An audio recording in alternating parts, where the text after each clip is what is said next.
Hi, I'm Ed Schools. I was one of the founders of the Sycamore Land Trust. I served as the board president for first 5 or 6 years, and did acquisitions for about the first 10 years. I was asked if there was any moments I could think of that were important to Sycamore Land Trust or to myself. And there are many, many moments of my involvement in Sycamore Land Trust, but I think one that was critically important was when we made the jump from being essentially bottom feeders and only taking properties that people were willing to donate and things that came our way, to our first acquisition when we bought a property. We had a project we called Habitat for Herons. My wife Lisa had came up with that name. Uh, Again, we were an all volunteer organization, no fundraising skills. We were basically, environmentalists and scientists and stuff like that. We were not fundraisers. We probably only had $1,000 in bank, uh, but a property came to us, or we were made aware of a property. It was out on Bottom Road, and it was right aside of the property that Barbara Russell donated to the U.S. Fish and Wildlife Service.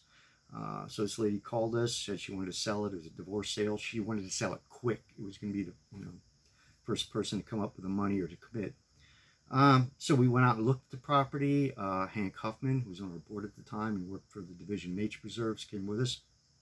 He looked at the property.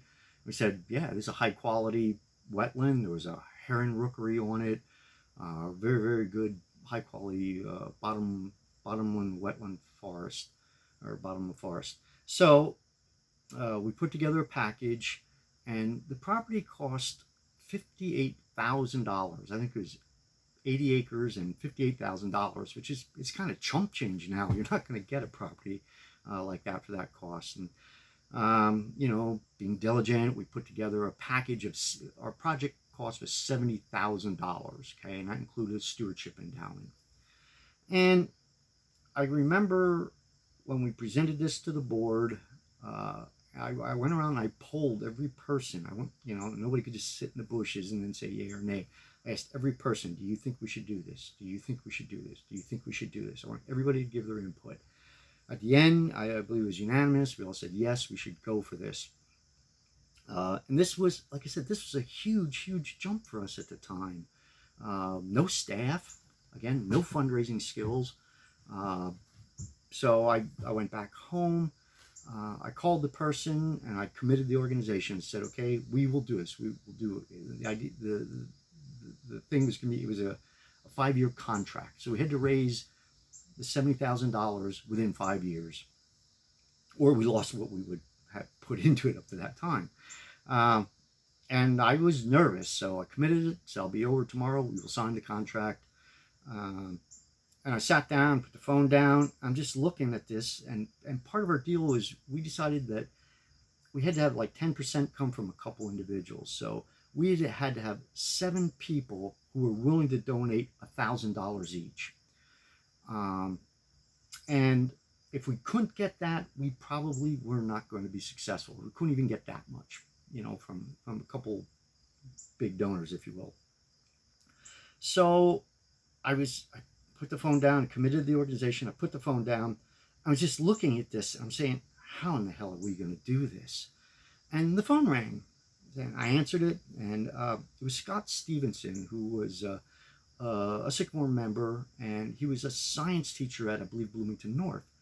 And he said, hey, the kids in my environmental club just raised $1,000. They want to put towards buying a wetland. And I just sat back and said, we're going to do this. It's going to happen. So that moment was just, yeah, it was just, heaven sent for me, because like I said, I was scared. I was honestly scared and worried, because we were committing the organization to money we didn't have, and Scott's call just kind of saved the day for me. We went on, we raised the money in, I believe, 6 months, 5 or 6 months, put together a package, and I went and did a presentation at the Heritage Trust, the license plate people. We had sponsorship from Division of Nature Preserves, courtesy of help from Hank Huffman. They approved the project, and again, we raised the money in 5 or 6 months. And now, going on to bigger and better things. So, uh, a couple years later, we bought the 200 acres right aside of that one, and then somebody gave us another donation on the other side of Barbara's property. Somebody gave us a donation. Then Barbara gave us more property in the uplands, and now you guys are just marching down the valley. So, I think that project, that Habitat for Herons, was absolutely critical for the growth of the organization. Made us realize we had to become a staffed organization. We weren't going to be really effective just as all volunteers. Uh, it gave us some chops, if you will, some street cred, because we actually went out and raised the money and bought a property. Gave us a lot of confidence. And I have to be honest, that phone call from Scott was everything for me, because that gave me the confidence to say we were going to do it. And I really wasn't worried. I didn't lose any sleep over it. So Sycamore Land Trust is a great organization. You're still doing good things. So marching down the Bean Blossom Valley and doing great things other places shows this. It's a great organization. The membership is behind what you do. There's great staff.